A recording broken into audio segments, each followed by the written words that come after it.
Hello lovely people, I'm Catherine and welcome to Midsomer Quilting near Chilcompton. I'm filming the quilt exhibition that I've mentioned in a few recent videos. I have some work hanging here and it is to celebrate 21 years of operations, and they have invited 21 tutors to submit work, of which I am one, as are a few of my friends as well. So I'm going to give you a little tour. There are obviously people here looking, but I'm sure they won't mind. There might be some stop-start. Now, the quilts are not labelled, they are numbered. And I do have the book coming in now, don't be scared. Coming in, here we go. The exhibition is called Teacher's Homework, a celebration of quilting. But the quilts are not hung from 1 to 80 whatever. They start off in order and then they're all a bit mixed up, so I'm going to do my best to give credit where it's due, but if I can't or I miss anybody, I do apologise.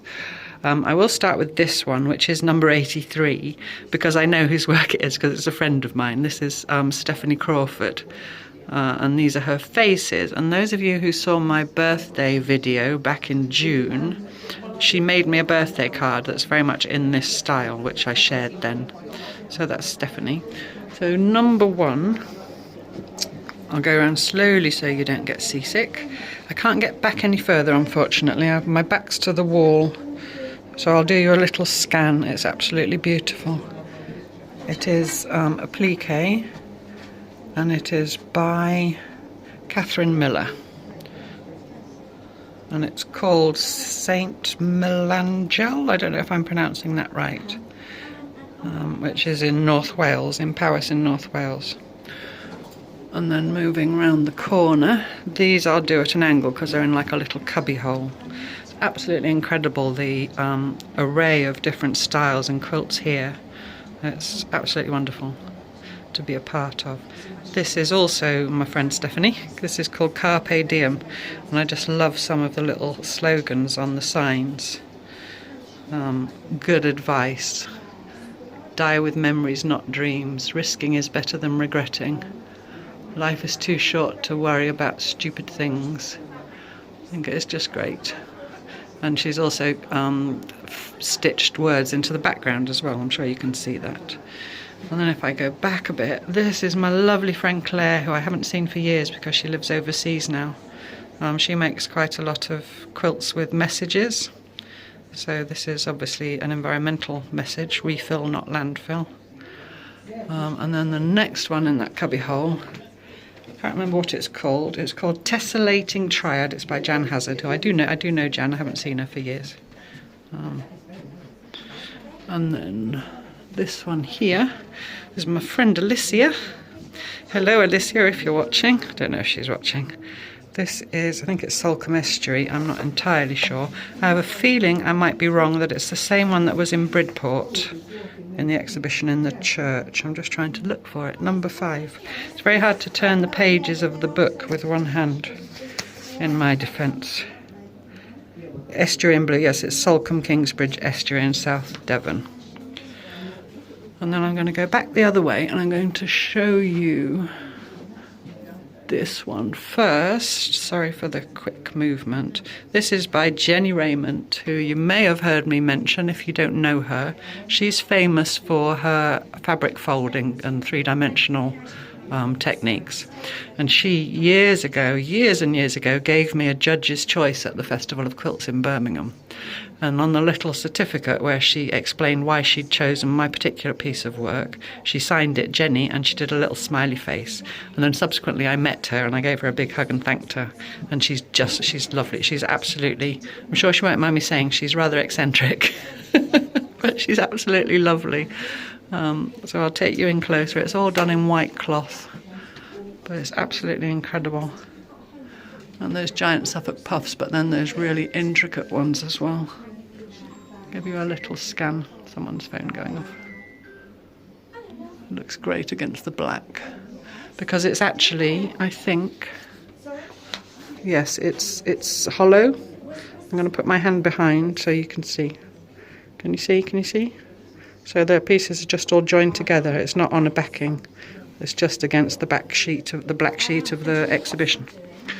And then the next one, I can go back a bit, is applique. I just have to look up who it's by. It's by Trees Lane. Trees or Trees, I don't know her, I'm afraid. Her or him, I don't know if it's a man or a lady. It's a photo of some flowers in her garden that she's translated into applique. And it's multi-layered, it's really beautiful. And then number 8, I don't know if you can see it on the screen. Because when I first saw it up close, let me just go around the other side. There's some chatter going on, don't mind it. I couldn't see it until I stepped right back, and I can't get any further back than that. I think on my screen I can see what it is, but I now know what's there. So I'm not going to say what it is, or who it is rather. So if you can see it, please put it in the comments. It's very, very clever. And this is by a gentleman called Peter, I think Hayward, but I'm not entirely sure I'm remembering that correctly. What number is it? Number 8. Turn 2 pages at once. I'll edit that out. Yes, Peter Hayward.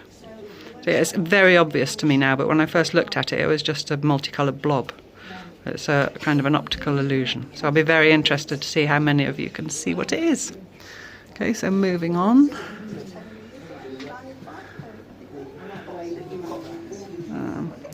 This is by Sheena. This is called Colour Drops.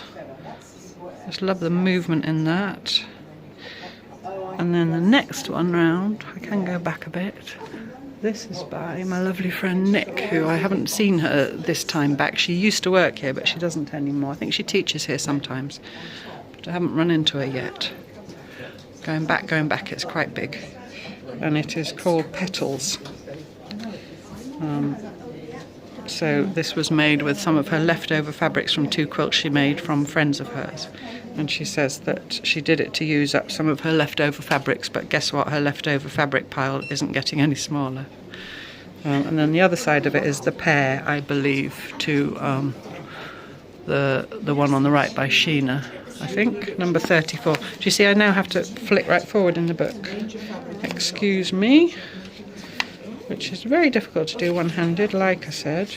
Right, I found it. It's called Fireworks, Squireworks, Squareworks by Sheena Norkey. Fabric samples bonded in light and dark pairs. Oh, hello, Chris. Sorry. Chris is doing a what's he called? Alfred Hitchcock. Can you get out of my shot? Unless you want to do the voiceover, you'd be very welcome. No, you're kidding. Your voice is probably melodious. Thank you. Right, Angie's. This is by my friend Angela. Angela Knapp, whose exhibition you will have seen if you were watching last year, along with my other friend Cara. I think this is the hobby. I obviously recognise it as hers, but I can't tell one bird from another unless they're super obvious. Yes, on manoeuvres, it's a hobby. And then next to it are some other birds, slightly of a different kind. These lovely chickens. Cockerels, sorry, yes, of course they're cockerels. Again by Sheena Norkey. And then moving on, this Oriental style, I have to go back a bit. This is Pat Archibald, beautiful colours, called Oriental Blossoms. And then next to it, I did recognise that, I think I've seen that somewhere before. That's Gillian Travis, and that's called Indian Pots, I think. Indian Pot. Yes, and that's also applique. And moving on, oh, there's one here, reversing into Chris. I can't work under these conditions, you know. My arm's aching. Do you want to go behind me? I'll edit it out. We're being led astray. Oh, he's good at that.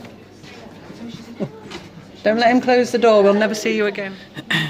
Okay, so this is called Bird of Paradise, and it's by Lynn Quinn. And she did some studying in the Bristol University Botanic Gardens, and that's what inspired that. I'll come back there in a minute because there's some ladies having a chat. In the background there, that is also Gillian Gillian Travis. I can't remember what it's called. I don't know if you want to know what it's called or if you just want to look at the quilts. Maybe I'll just stop trying to look them up and just show you the quilts. I like to name check the people at least, but it's not always easy. Here's Marion. Cameo appearance. What are you buying? Oh. Well, if you look in the background, there's all kinds of things stitched as well. You can see that.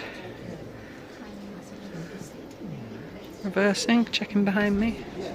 I think this is also Sheena, but I'm not completely sure. I'm going to stop name checking unless I'm sure. I'm just going to say it's beautiful. There's a hare looking at the moon. Back there. And here is a I can never say it. Improv pieced quilt. I'll put that down there a minute. Darker here, unfortunately. It's lovely. I love the little black and white touches. And I love the wonkiness, of course. Although improv piecing is actually quite precise for all its wonkiness. I've done a little bit back in the day. There's another one there. Beautiful, vibrant colours. And then there's this swirly one.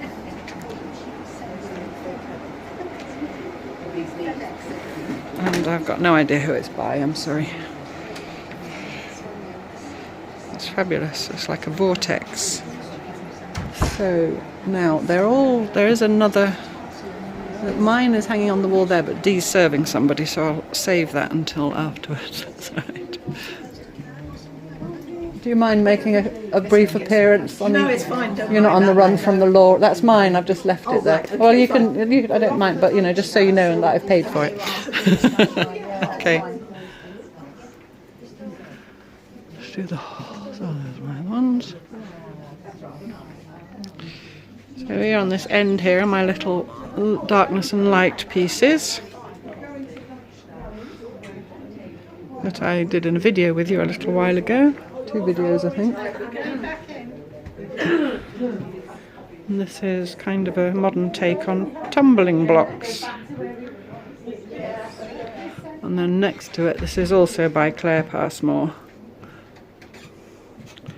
Who I know that because, like I said, she's a friend of mine. And that, if you're not a German speaker, means for the children. And then this lovely mariner's compass with all this other beautiful stuff going on around it. And I showed you the pots already. Just going to keep track of what I've shown you and what I haven't. Well, I haven't shown you this bargello. Turning around slowly. Because there's no dedicated exhibition space here, it's a shops, but I think they've done an absolutely fabulous job on making sure you can't hear me or I'll get big-headed. They've done an absolutely fabulous job fitting it all in. That wonderful purple bargello. There's definitely some perpendicular going on in there somewhere. Right, so I'm going to go up to the other end. Oh no, I'm going to go into this little room at the side. Just before I go into the little room, I wanted to show you this horse. Isn't it beautiful? I think it's applique and free motion quilting. Going slowly. And it's got sparkles. Do you see the? I hope the sparkles are showing up. Lovely. Okay, so this is a strip. Is this a Durham quilt with the strips? I'm not entirely sure. But this is hand quilting. I think this is Andrea Ashwell. I think it's Andrea. You see that? It's all hand quilted. Beautiful. And there's another one in the little room that I'm going to go in now, I think, as well. This on the left, I love the colours in this. This is Judy Mendelssohn. Don't know if she I think she hand pieces, but it's certainly hand quilted. You see, with this sort of big quilting style, which I love. I can't get a straight line because it's, it's a bit narrow. And opposite is this other one, number 21. I don't know anything more about it, I'm afraid. In blues and orange, but you can see that for yourself. There's a big bargello heart. I think I can get further back to show you that one.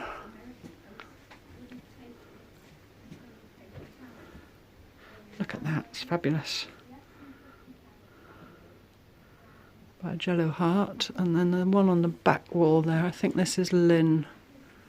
I think this is Lynn's work. I think I've got a feeling I've seen it before. And at the top it says, irrepressible light eclipsing the... I can't read the last word. It's got words around the edge anyway. Sorry, it's wobbling. Concentrate, Catherine. Isn't it fabulous? And then the other hand-pieced one, which I think is also Andrea, is here. Not hand-pieced, hand-quilted, sorry. Now, I have a feeling, well, it's definitely a whole cloth, because I was looking and talking to a couple of ladies about it. Because there's no, you know, the raised area is white and the background is pink. I don't know if that shows up. But there's no edges on the white sections. So it's definitely one piece of cloth. So she must have coloured the pink areas after she quilted it, I'm guessing. But I'm not completely sure. But I do know it's beautiful. And this is Hawaiian applique, a reverse applique. The purple one. And then those two at the back there, those are also by Nick. Nick Beaumont. I love that they're wonky shapes, you know, they're not square or rectangles, they're just the shape they are. And then this one here, Ammonite. I can't remember who that's by.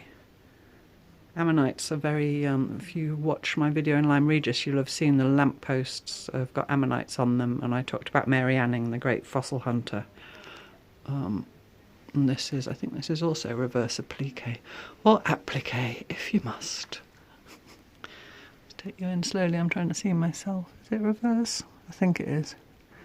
I haven't got my new glasses yet, next week, and then hopefully I'll be able to see as clear as anything.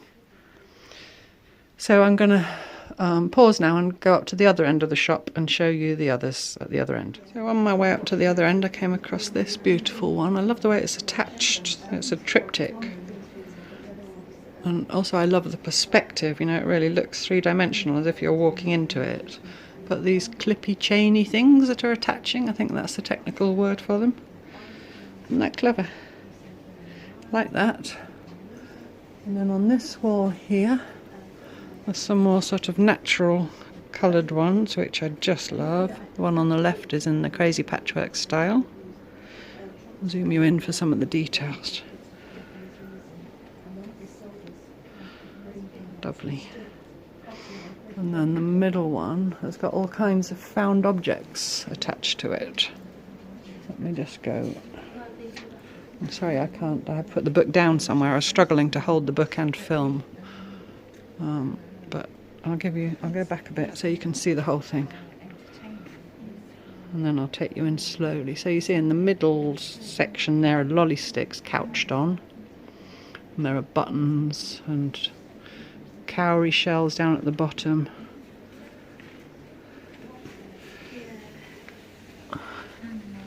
See the cowrie shells, and I'm just trying to see what those little sticks are. I can't make it out. A toggle.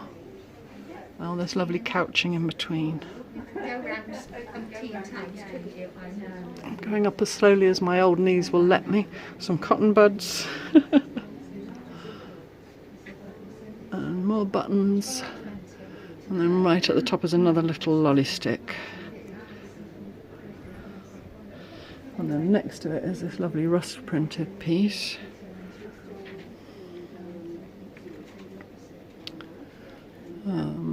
All hand stitched, I think, from the look of it. Now I'm going to take you down. Oh, I'll just show you. Right up there is a beautiful landscape by Effie Galletley. I hope I'm pronouncing her surname correctly. Let's just call her Effie.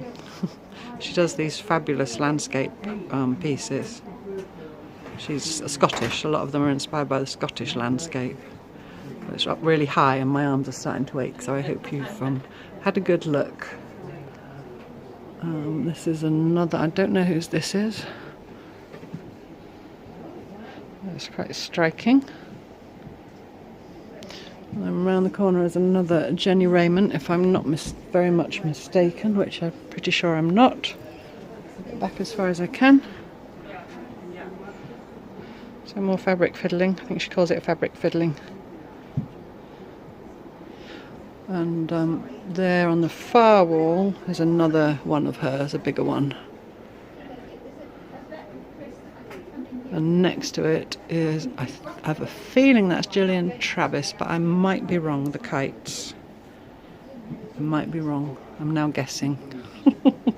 I don't recognise it, but I feel like it is hers. And this Votes for Women is another one by my good friend Claire Passmore. And next to it is another one which I think is also Gillian Travis. Isn't that great? Okay, so now I'm going to walk around the corner. This is Effie Galletley again.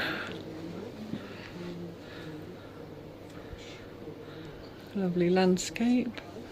And then up there is another one of hers. I'll go very slowly. And I'll pause on this in between. It's a Swiss cheese plant. I think that's also reverse applique. And then there's another Effie landscape up there. I just think they're stunning. Oh, and then on the end there, I didn't see that one when I had a little recce before. See all the little t-shirts or jumpers? Jumpers they are, aren't they? Yeah, they're like little Fair Isle or Nordic jumpers. So this is also by Stephanie, I'm pretty sure. No, I'm doubting myself. It looks like Stephanie's style. Stephanie, my friend Stephanie Crawford. And then here is another little Tree of Life, which I think is beautiful as well. And opposite is one of mine. It's an older piece of mine, going slowly. Which, if you did the slow stitch journal with me last year, I showed you one of the weeks we made a mini version of it. And that was when I was still working a lot by machine. And I was doing a lot of work with these strips, like scrap leftover strips. So all the cloth I had back in the day, I was buying new cloth. All the little bits I had left, I was cutting or tearing into these strips and making these different landscapes and abstracts with them. And the sea is done with raw edge strips just laid on. And then there are in it some of my free motion bubbly pebbles that I used to do. Oh, sorry, focus, hocus pocus. And then the rest of it is just zigzagged on the machine, but very densely. And then above it are the other strips are pieced, so, you know, with the seam stitched on and folded, sort of quilt as you go, and then hand stitching it on into them as well. And it's called 1/3 dirt, 2/3 water. And it is representing the fact that the earth is 1/3 dirt and 2/3 water, unsurprisingly. And I actually calculated the area of the background so that even with the curve, it mathematically is 1/3 to 2/3. Don't ask me how I did it. I don't remember. It was a long time ago. 2014, in fact. It's signed there at the bottom. 11 years ago. Wow. I have a feeling that is Lena's. Well, I'm not sure. Stop guessing. I keep telling myself to stop guessing, but I can't help myself. Whoa, that's a real optical illusion, isn't it? 3-dimensional cubes, and then it looks like you're going into the middle of it. And then there's some lovely hairs. I love that one. And 2 more here. This is something to do with silver. Is that... I said I wouldn't guess. As you see, AG, which is the chemical symbol for silver in the background, and then the silver moons and so on. I'm sorry I haven't got the book.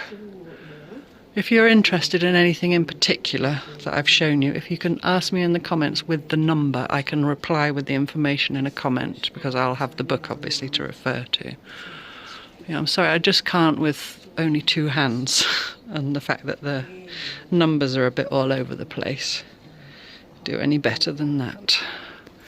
And then the final one I'm going to show you, because my arms are really aching, is I'm going to go back up here, which you may have seen before. I can't get any further back, but that's my dad's quilt, The Crumbs of Comfort. Is it focused? Yes, focused. And I'm now going to go in closer and show you some close-ups, because where it was hanging in the church in Bridport, it was high up, you know, I couldn't get close in. So I thought it's a good opportunity maybe to just show you some while it's hanging here, some of the details. I love this here. You see on the right hand side a little golfer. This was all made after my dad passed away with his shirts and his hankies. He always had a clean hanky in his pocket. And when I was very little, for a little something at Christmas, I used to buy him hankies, and I used to buy, like, you know, the fancy sets you could get in a box, usually tied up with a satin ribbon. And one Christmas I bought him a set with little golfers on, and that's one of them. And I think I was probably 8 or so when I bought him that. And when he passed away in 2019, he kept it all those years. And I obviously dyed it with indigo. It was white with, you know, multicolours. And some of the moons in this cloth are from Jude Hill. I got them from her years ago. I don't think she ships overseas at the moment, but when she did, this one, finger coming in, don't be scared. This one, stop going blurry, that's not kind, is one of Jude's. I think that one is one of Jude's. Some are hers and some are mine.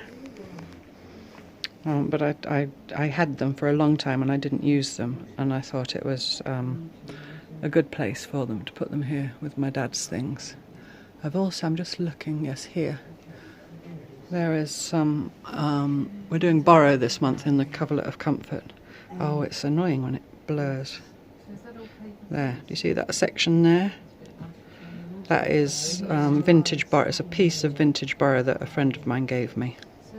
And so that's in there. There's a couple of bits of it in there. I think that's the other bit down below there. I'll just scan down a bit. And, you know, again, I kept it for a while and I thought, should I use it? Is it disrespectful? And I thought, no, it's better to use it than, you know, just keep it in a drawer. And what better place than here with all my daddy's hankies. And Fred, can we find him? I was stitching on it once, sitting up in bed when I still lived in France. There he is. And it was laid over me as I was stitching into it. And Fred came and cuddled up with me, and then he got under it. And at one point his little face just poked out from under the edge. Can you see him? I don't dare go closer in case it blurs. And I had a little quarter patch of indigo resist that I'd done there. I'll put my finger so you can... I'm now down on my knees. I may never get up again. Focus. Do you see him? Right in the middle there, next to the bright red one. And I changed it into Fred. It was just amusing. But yeah, there's a little face there on that moon. But it's not finished. It will never be finished. I still stitch into it every now and then. And especially on his birthday and the day he passed away, I always spend a little bit of time stitching it. It's all edged, you know, the edges are finished. It doesn't have wadding in it. I don't use wadding anymore. It's just a personal choice. I'm not saying you shouldn't. I'm trying to get up. But I don't enjoy anymore as much stitching into wadding. I like stitching into woolly blanket. But anyway, this is just backed with a bit of old sheet, and I just turned the edges in and whip stitched it. So now when I stitch into it, you do see all the stitching on the back, but you know I like a backstory. So there we go, that is my dad's quilt. Mostly his hankies and shirts, some commercial cloth. You'll see little scraps here and there of some bits of red, and some of it dyed by me with indigo. And yeah, it's nice to see it hanging. So now I'm going to go and show you the last one of mine, which is up the other end, so I'll pause and start again. So this is everything is connected to everything else, which I don't think I've ever shown you, because it hangs on the wall in my friend's house, my friend Chrissy, who a lot of you have heard me talk about. I shall go closer. What do you call it? The area where they cut fabric, you know, for sale is in between me and it, so I'll have to go round. So the centre panel, I've made it in the same way that we're making the Coverlet of Comfort, so in a modular way. I started with the centre circle. I'm sorry if it gets wobbly, but my arms are getting very tired. I started with the centre circle and did all the embroidery on it, and then I interlocked the other 2 circles and did all the embroidery on those. There's stuff leaning up here, I'm trying not to knock anything over. And then I set them into the coloured squares. Can't get back far enough. There we go. So I turned it on point, and then obviously I had to do something about the corner. Well, not obviously, I could have left it as a diamond. And all the grey cloth in the background was all dyed with acorns that grew in my woods in France. And then it's all cloth weaving, quite wide strips. And it's all very old soft cloth, all different kinds, mostly cotton I think, maybe some linen, but all dyed in the same dye bath. But you see, because it was all different cottons, there's slightly different shades of grey. And then I hand stitched, obviously, not obviously, it's all hand stitched. Oh, there's a Cantha kind of circle there, Cantha inspired circle, little touches of red. And then squaring off the top and bottom circles are log cabins. I'll just show you the stitching. You'll see the organic blanket stitch. And at the top there is also the log cabins. And then the 2 more colourful pieces either side, that's again cloth weaving. Some of that's commercial cloth, but some of it's naturally dyed madder. The pink is madder. I think the yellow, it might be onion skins, it might be weld, I can't remember to be honest. And then round the outside are all wonky log cabins. Again, all natural dyed or eco-printed, except for the red. I think the red is a commercial cloth, because I wanted a really bright red, so it's from a scrap of something or other. Something. And I will show you the back. All these circles are stitched. This is all stitch rather than couching. This is couch, but this is just very dense satin stitch. That was fun to do. I love working on this. It was a lot of hours, but I enjoyed every part of it. And then I'll show you the backstory. I don't put backings on anymore because I just like to see the journey that you've taken. And I think sometimes it's as beautiful on the back as on the front. And you can see as well where I've joined. You see there, you see that it's even 2 different kinds of sheet. One's got a pattern and one hasn't. You see all the joins, just in exactly the same way as we're doing in the coverlet. This was made in exactly the same way. And there, can you see there? It's actually upside down, but it says Dad. I don't remember why I put Dad there. It's possible that I was working on it around the time he passed away. It just says Dad and there's a little heart. So there we go, I'll let it back down slowly. And yeah, up there you can see more of the blanket stitch, and also this is like the stacked running stitch that we did when we looked at Cantha embroidery, but going super organic. And you can also see Jude Hill's influence there. This is very much her. She does this satin stitch using different colours around the edge of a circle. So thank you, Jude. Right, so I shall reverse again. So there we go. Thank you so much for watching. Oh, just details of the exhibition. It's on until the 22nd of December. Sorry, noise is off. It's on until the 22nd of December, and it's open every day until the 8th. I'm looking at Chris for confirmation. Yeah. No, or the 1st. After the 8th is just shocking. After the 8th it goes back to the long weekend, so Friday, Saturday, Sunday, Monday. But I will put their website on screen now, midsummerq.com, and I'll also put a link in the description box below this video. So thank you so much for watching. I do hope you enjoyed it. Do come and have a look in person if you can, if you're in the area. But otherwise, I'm so happy to share it with you, and I was so honoured to be invited. So lots and lots of love and kisses. I'll take one hand away so I can give you kisses. See you next time. Bye bye.